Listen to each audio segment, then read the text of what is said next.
Inclusive, se alguém quiser ler sobre minhas contribuições acadêmicas, tá tudo de informação que eu tenho pra dar, tá de graça na internet. Eu achei Substack do 38, eu tenho um artigo, inclusive, discutindo esse tipo de coisa. Eu acredito, inclusive, que a saída para as pessoas que se revoltam sobre o anátema de você ter que tirar o pão do suor do seu rosto, né? Que são os comunistas socialistas, antigamente a gente chamava de ladrão, né? Que as pessoas querem viver do suor dos outros. Nossa sociedade que tem uma solução não violenta para isso, para calar a boca dessas pessoas, que é a renda mínima universal, que o Musk defende abertamente. Eu sou a favor. Contanto que o cara receba, ele perca todos os seus direitos políticos e sociais. Que ele não possa receber nenhum centavo do Estado, nenhum benefício social e não possa nem emitir opinião política, nem votar, não é isso? Aí ele quer ter que calar a boca, não é isso? Receber o dinheirinho dele, que criança é sustentada, mas não tem direito a dizer, não é isso? Não tem direito a mandar na casa. Você tá querendo equiparar isso como se eles fossem crianças, né? Mas quem não... Vem cá, a gente não conversou aqui que juridicamente quem não paga as suas obrigações é incapaz? Não é isso? A prodigalidade que a gente estava discutindo aqui, não é isso? O pródigo, o cara que não consegue controlar seus gastos, que ganha menos do que gasta, ele é um relativamente incapaz, não é isso? Isso não tá no código, sempre teve na nossa legislação. Isso tem, você pode interditar uma pessoa. Pois é. Eu me lembro, mas uma interdição em relação à gestão patrimonial. De civil, né? Para aspectos civis. Para aspectos civis. Isso. Aí pronto, agora essa interdição em aspectos políticos e sociais.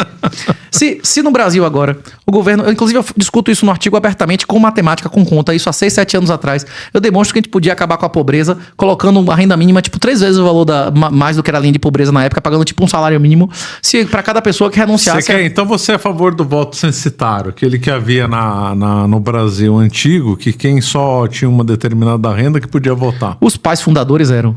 Os pais fundadores desse país tinham isso, e nos Estados Unidos eles nunca usaram a palavra democracia em nenhum documento, nem na Constituição americana e nem na Constituição estadual americana. Democracia, onde as pessoas não contribuem e votam, onde a maioria é parasita, é uma degeneração da república, que é quem contribui e vota, não é isso? No condomínio, o porteiro não tem que votar. Com o visitante não tem que votar. O voto tem que ser baseado na contribuição do cara, não é isso? Eu acho, inclusive, estudando uma coisa... Só pra terminar. Eu acho, inclusive, que servidor público não deveria votar. Porque além... Você pode julgar em causa própria? Você pode julgar em causa própria? Não. Se você tá mamando num negócio lá, você exerce o poder do Estado, você ainda vai votar? Não podia. Eu conheço um tribunal que tá julgando em causa própria. Dele e dos amigos, né? E botando as mulheres, as tias, os primos, os filhos, pra advogar na vara do cara, né? Maravilha. Melhor emprego maravilhoso, do mundo, né? Depois aparece o filho do cara com relógio de não sei quantos milhões de reais, né? Hein? Não pode ficar dizendo isso e receber em Pix. É melhor aprender a usar Bitcoin, professor. Hein? Sabe como é que era o título de eleitor, entre aspas, na Suíça medieval? Era a espada. O homem, quem só podia votar, quem portava espada. Aquele que estava disposto a defender a nação do seu próprio sangue. A Roma só houve império em Roma por causa de Mário. Por causa da profissionalização do exército. A República Romana, se você, pra votar, você tinha que se apresentar na guerra, tinha um período do ano que se você fosse pobre, você ia com a tiradeira, se você fosse um pouco mais rico, você ia botar uma armadurazinha, se você fosse top de riqueza, você ia no cavalo, não é isso? É isso aí. E o imposto não era sobre renda, era sobre patrimônio. E esse seu patrimônio que pagava ia ser proporcional aos seus direitos. Se você ia ser representado por um tribuno e tal, não é isso? Exatamente. Seu espaço social. As contribuições eram proporcionais, os direitos eram proporcionais às contribuições, à proporcionalidade. Hoje no Brasil, o marido tem direitos proporcionais às obrigações? Não. Você ouviu que no BBB o cara se separou? Você viu que no BBB o cara se separou sem saber? Quando ele saiu do programa já estava declarado que ele não era mais marido da mulher? Mas você assiste essa sujeira aí? Não, mas eu não assisto, mas eu soube esse caso jurídico, eu pesquisei, era verdade. Mas isso é uma aberração, né? Não, essa é a regra agora. Inclusive, eu fui em vários podcasts, eu fiz a mesma pergunta em todos, e eu recebi respostas que eu não conseguia entender. Em uma situação que a mulher que chega para o marido e diga assim... Quando eu ouço sua voz, eu fico seca. Não toque em mim, eu quero que você venha na nossa casa, eu quero ir embora. A mulher tem direito de repudiar o marido porque ela não admira e não tem mais vontade de tocar nele. Aí as pessoas, você tem direito. Digo, se você tiver direito de repudiar a sua mulher porque você não tem mais vontade de estar perto dela, você também vai ter direito de repudiar seus pais. Porque a mulher você escolheu, inclusive, os pais não. O mesmo tem mandamentos divinos iguais, não é isso? De você não abandonar seu pai e mãe, de você honrar sua mulher e ser sua carne e você amar ela, né? Agora, se você pode repudiar seu pai e sua mãe, você não pode repudiar seu filho? Não, se você puder repudiar um mesmo, você pode repudiar qualquer todo mundo. Não é minha vontade, não é isso? Todo mundo. E como é que chama? Como é faz o que tu queres, que é tudo da lei, é o mandamento de quem, né? É também é tudo o diabo, né? Como é que era? Da igreja satânica era esse, do Aleister Crowley, né? Isso. Aleister Crowley era justamente esse. Faz o que tu queres, essa é a tua lei. Era o Aleister Crowley e aquele outro... satanista da NASA. Os foguetes da NASA foram criados por ele. É Werner von Braun, não? Não. Ele era ligado à igreja satânica. A sigla dele era JPL, Jack Parsons. Jack Parsons fez os satélites da NASA, os primeiros, né? E ele era satanista, e ele era adepto dessa frase.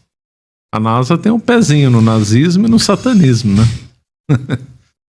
O Paperclip, eles foram buscar os talentos, né? Seja lá onde for. Os talentos lá. E pessoas que estão dispostas... Pessoas dispostas a fazer qualquer coisa, bicho, geralmente eles conseguem o que eles querem, né? Pelo menos no curto prazo, né?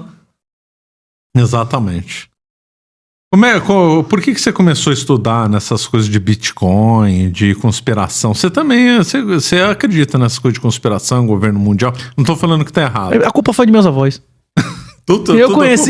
Eu também conheci muitos veteranos de guerra. Eu conheci pessoas boats people do Vietnã. Eu conheci pessoas na minha adolescência. Conta um pouco, então, conheci veteranos das guerras de descolonização da África que me pegaram no colo quando eu era criança e me mostraram na favela e disseram assim, ali, ó. Eu tinha um filho da sua idade. Quando eu cheguei, o guri tava empalado no portão de minha casa pela babá que dizia que amava ele. A primeira pessoa que eu vi morrer foi minha filha, ela estrangulando minha filhinha que tinha 3 anos de idade, que ela dizia que ela amava. Foi a primeira pessoa que eu matei, foi ela. Um dia, os comunistas vão chegar aqui e vão dizer a eles que a única maneira de eles terem o que vocês têm é matando vocês. E eles vão fazer o que eles fizeram com minha família. O Capitão Paixão tava errado? Tava certo. Certo, porque isso mesmo que os comunistas fazem. Eles entram e vão exterminar. Pois é, o Capitão Paixão foi o culpado, tá vendo? Ele disse que era pra temer o comunismo, né? Esse era português, esse Isso, que lutou a guerra de descolonização. Lutou em Angola. Lutou em vários lugares. Lutou em Angola, lutou em... Como é o nome? Moçambique, lutou em Guiné, exatamente. É isso que eu tô dizendo ao senhor. A minha influência de infância e da adolescência era de pessoas que tinham sofrido muito no mundo comunista. Meus avós foram em países comunistas. E do Vietnã? Quem que você conheceu? Conheci vários boats people. Inclusive, a primeira vez que eu fui na Califórnia, eu era adolescente. Tinha muito Vietnã. Você morou na Califórnia? Isso. Aí eu conheci pessoas que fugiram de Cuba. Eu conheci gente que experimentou que era o comunismo na minha adolescência. Não dava pra ser comunista mais não. Interessante. Se você tiver alguma história interessante, algum cubano, algum... Esse do português é uma coisa bem mais próxima da gente, né? Esse é bem próximo da gente, coisa que muito não se ensina, né? Como é que foi a guerra de descolonização, né? Foi brutal, né? Eu acho que a grande culpa disso, em grande parte, é nossa. A independência do Brasil foi o pior evento que podia acontecer para as colônias. E foi mesmo. Tá lá o meu livro lá. Eu sou contra a independência de Portugal. Ganhar uma guerra para Portugal. Uma guerra que, inclusive, os Estados Unidos e a União Soviética se uniram para destruir Portugal, né? Era o mundo contra Portugal. Nós nunca teríamos, considerando que nós somos uma civilização, nós nunca teríamos perdido essa guerra com a indústria de São Paulo e a população armada que tinha costume de atirar do Nordeste, não é isso? A gente ia levar até o fim, não é isso? É verdade, bem observado. Tem que ter o capital para financiar. E gente pra morrer, que esteja disposto a apertar gatilho. Eu tinha no Brasil gente disposta a apertar gatilho da década de 70. Ou se tem. Então, mas então você é contra a independência do Brasil. Foi um grande erro. Foi um grande erro. Ele dá a Portugal o dote da gorda lá, a Dona Maria, foi um grande erro. Nós deveríamos ter continuado como o Reino Unido, como a Inglaterra continuou. Nem que dividisse o ideal, inclusive, era que a gente fizesse como vários países fazem, que é dividir as capitais para, inclusive, haver a maior separação de poderes e menos conchavo, né? Acho que o ideal era que o Brasil tivesse 3 ou 4 capitais, o Império. Podia ter uma capital em Coimbra, podia ter uma capital em Lisboa, podia ter uma capital em Salvador, uma capital no Rio. E, inclusive, como é que chama? Os conchavos pessoais, onde as relações iam ser bem mais impessoais, não é isso? Sem você conseguir facilmente encontrar as pessoas pessoalmente, né? Sem dúvida. A capital em Brasília não dá, né? Todo mundo usa o mesmo restaurante, a mesma academia, os brothers, não é isso? Hein? Não, tem vários países que têm diversas capitais, né? A tradição não é assim no África do Sul, na Austrália. Também a Espanha chegou a ter uma tradição interessante que era a capital itinerante, né? Então o rei estava presente da população em vários locais. Então ele ficava um tempo a rainha Isabel, católica, então ela andava em vários locais justamente para ficar com mais contato com a população e não fugindo da população. Então ela tinha corte em Segóvia, depois em Madrid, depois em... Madrid não era, né? Mas depois em Toledo, etc. Vivia circulando. E vivia circulando e ficava mais próxima do povo, né? O pessoal tem uma ideia errada de monarquia. Eu preferia que a monarquia era coisa distante do povo. Não era nada disso. Dom Pedro II, que você gosta, recebia as pessoas lá com porta aberta. Gosto, mas a gente tem que admitir que Dom Pedro II, ele, inclusive, foi o sentimento antirreligioso dele que fez ele não cumprir o papel dele, né? Sim, eu sou crítico dele. Ele é um modernista. Ele sofreu o mal dos meus pais, ele se declarou republicano. Quer dizer, não dá, né? Um monarca se declara republicano. Persegue Dom Vital. Não dá, né? São coisas que não dá pra fechar os olhos. Mas você também não vai dizer que ele é Lula, né? Não dá. É lógico que não, né? Existe uma gradação. Uma gradação enorme. Tem uma distância enorme entre isso e aquilo, né? Uma distância enorme.